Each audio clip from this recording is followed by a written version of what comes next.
అన్ని పాపాలు విడిచిపెట్టవచ్చు కానీ ఒక్క పాపం ఉంటది, మేకు లాంటి పాపం.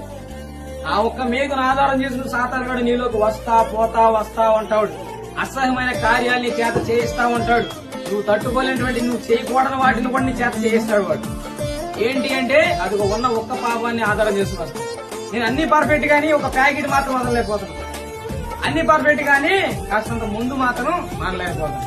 అన్ని పర్ఫెక్ట్ గానీ అబద్ధాలు ఆడటం అర్థమవుతుందని చెప్పేది. నేను అన్ని బాగానే పాటిస్తానయ్యా, కానీ ధనం అంటే కొంచెం ఏమంటాను అన్నా, నేను చర్చికి బాగానే వెళ్తా, వాకింగ్ చదువుతాను, పాటలు పాడుతాను, అంతా బాగుండదు. కానీ నాకు అబ్బాయిల మీద వ్యామోహం అన్నా.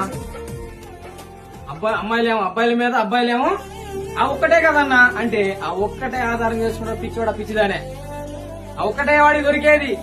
ఆ ఒక్కదాన్ని ఆధారం చేసుకుని నీ చేత చెయ్యరాని పాపాలన్నీ చేపిస్తాడు.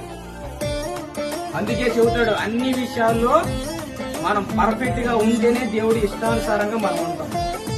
సాతానుగాడు ఎంత దరిద్రం తెలుసా, ఇది కానీ మేకు తీసుకొచ్చి దరిద్రాన్ని చూసా అట్లా ఒక స్థితిలో నీ దేహంలో నుంచి నీకే అసహ్యమించే కార్యాలు నీ చేత చేపిస్తాడు. అసహ్యాన్ని పుట్టించేటువంటివన్నీ మన చేత చేయిస్తాడు వాడు. ఒక్క పాపమే, మళ్ళీ ఒక్క పాపమే, ఒక్కడ చాలు. అన్ని పర్ఫెక్ట్ గానీ చుట్ట మాత్రం వదలలేకపోతున్నాను అయ్యా అంటారు కొంతమంది. దేవుడు స్వప్నం ఊరుకో, నాకు అర్థమైంది. అన్ని వదిలేస్తున్నాను కానీ ఒక బీడీ వదలలేకపోతున్నాయి అంటారు ఒక్కొక్కరు. కానీ మీకు తెలుసా, ఆ ఒక్కదాని ద్వారానే సాతానుగా నీలో ప్రవేశిస్తున్నాడు. కాబట్టి ఆ ఒక్కదాన్ని విడిచిపెట్టడానికి ప్రయత్నం చేయండి. అన్ని విధాలా పర్ఫెక్ట్ గా ఉండాలి. నీ దేహం అంతా చక్కగా ఉండి ఒక చెయ్యి మాత్రం వంక విడితే ఏమంటారు, నిన్ను అవుతాడు అనే అంటారు.